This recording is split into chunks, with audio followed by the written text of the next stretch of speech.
Are the New England Patriots still looking for some missing pieces? Let's talk about it. My name is Aaron. This is Sports Talk Patriots on the daily, making Patriots content just for you. So do me a favor, hit that subscribe button, like, comment below. As you can tell, I'm back in my house. Glad to be here. Vacation was great. Sorry about that video yesterday. It was a dumpster fire trying to figure out how to make it work, but I'm back. Let's roll. So today what we're going to be talking about, again, speculations that the Patriots, should they trade for a wide receiver?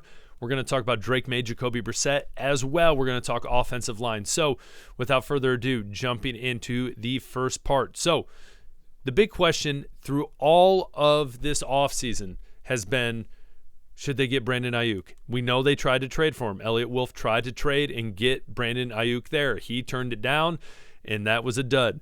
T. Higgins was a question. Apparently, they also tried to get Calvin Ridley. Thank goodness we didn't get him. I've said that a million times.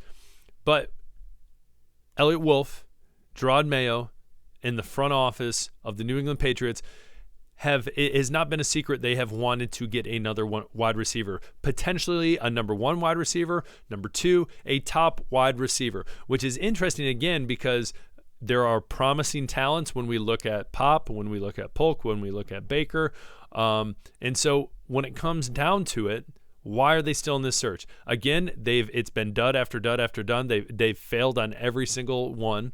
And so this is a really interesting article about Jahan Dotson. Played at Penn State, has been with the Commanders for the past 2 years. And now Dan Quinn, new guy in town. If you forgot Dan Quinn, just remember 28-3. If you have no idea what I'm talking about when I say 28-3, then clearly either you're not a Patriots fan or you know nothing about football. So that being said, Dan Quinn at the helm. And what's super interesting with any organization, if you're not the coach, if you're not the GM that drafts a particular player, it's not that you're looking down on them, but at the end of the day, you look more successful when you're playing with the players that you've drafted, and it's like, okay, hey, his system is working. He is making this work.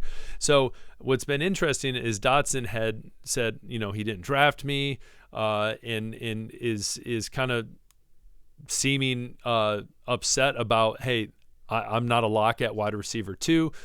We know that McLaurin is wide receiver number 1 in Washington, and there's speculation that he might not be wide receiver 2 and that the Commanders may be looking at trading him, and he might not even be on the roster come week 1 of this NFL season. So obviously, naturally, this happens. One, this is all just in the click of the Washington Commanders, and then boom, story breaks that potentially, hey, he could get drafted or get traded, my fault. And then guess who's always thrown into the mix when it comes to wide receivers? The New England Patriots. So, of course, could it happen? Yeah, it could happen because obviously Elliott Wolf is still interested in another wide receiver, and a wide receiver in his eyes, I would assume, obviously looking at Brandon Ayuk, looking at Calvin Ridley, who knows if he ever inquired about T. Higgins, but all would be wide receiver 1s, at least starting out for the New England Patriots. So would Dotson be that number 1? Again, you have borne out. Pop was the leading receiver last year, and then you have a lot of young talent. Pop, obviously young talent as well.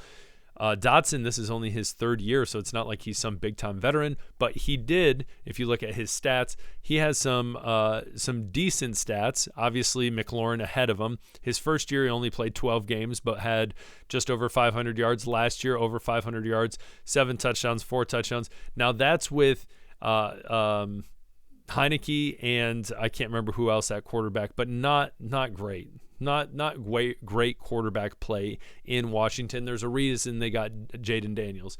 So the big question is, first, what would you think with them flirting with this idea of trading for Dotson? Again, I would always say, 1, I have trust in this young wide receiver core. I'm good with them. Let them play. We're in a rebuild. Let's see this work. That is what I'm going to say. Dotson's still on his rookie contract, so that wouldn't necessarily be bad. But I don't know. Is it worth it at this point? Again, we've made it this far. There's been so many duds of them trying to get wide receivers, and it has not happened. So Stick with what you got. Make it work. What do you think below? Again, I've asked this question 100 times. I know a lot of your opinions, but it's been interesting. Some of them have changed. Are you intrigued by Dotson, especially if we could give up something small? What if we gave up that third-round pick, which I wouldn't want to give up that third-round pick, but that third-round pick that we gave or that we got for Judon, ideally, 5th, 6th, 7th round pick I'd give up, but he will for sure make the team in Washington. The question being, do they want him there in Washington? As reports come out, it's coming more down the road that it does not seem like that. So what do you think below? Comment on that. Next up, we're going to talk about our boy Drake May, Jacoby Brissett, Gerard Mayo. Oh, here we go. Come on, internet. Technical difficulties. Here we go. So Gerard Mayo, I thought this was a great comment by Gerard Mayo. It's a smart, close to the chest type comment that at the end of the day, whoever is the best quarterback is going to be starting week 1. So he says right here, we have 3 more days of training camp practices, and it's our job as coaches to evaluate evaluate, and the competition isn't over. They have to show not only themselves and the coaches, but also their teammates. We also talk about competition, and that's all at all spots, obviously. So even if Drake beats Jacoby, he earned that role, 100%. If he is better than Jacoby, then he will play and he'll start. I love that. I think that's simple. That's to the point.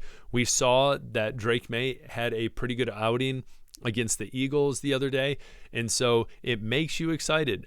You've seen other commentators, RG3, whether you like RG3 or not, oddly enough, let go by ESPN the other day. Blows my mind the people they are firing, but that's a different story. And so RG3 came out and basically said, you need to start Drake May. Just start him, give him a chance, give the fans what they want. And it's part of a rebuild, but it's exciting, and he has the intangibles. So I like that. At first I was always down, hey, Jacoby's safe.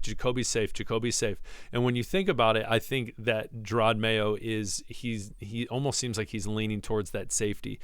But at the same time, like he said, if Drake May is better, he is going to play, and that's what should happen. But now I'm leaning more towards that Drake May camp where it's like, hey, let him play, and especially too, and I love this. I said this yesterday in the video as well, but when he scored that touchdown, there was so many rookies in on that play. So you had Jahan Bell, you had Wallace, you had Robinson, you had Polk and Baker. I can't remember exactly, but then May as well. So hopefully that's a thing, like a foreshadowing of things to come, which would be awesome to see. So comment again below. Who do you think? Who are you leaning towards after 2 weeks of preseason? Drake May, Jacoby Brissett. Comment below. Last thing we got to talk about is the offensive line. So apparently the offensive line in camp today and to follow have been working on contingency plans for the offensive line, which I understand you have to go through every situation to make sure people are somewhat literate when it comes to specific positions they have to play. So, hey, if we need to pop you out to guard, and that's going to be the best for us because so-and-so got hurt, that's what we have to do. So I understand that, and it makes me nervous looking at the offensive line, especially how they played on against the Eagles. But I think when we look towards week 3, hopefully it's more polished and that first team gets the reps it needs. And I'm assuming they're going to be switching out with Brissett and Drake May to see, who performs the best. Apparently as well, Drake May in training camp today was practicing with the first string offensive line, which was awesome to hear.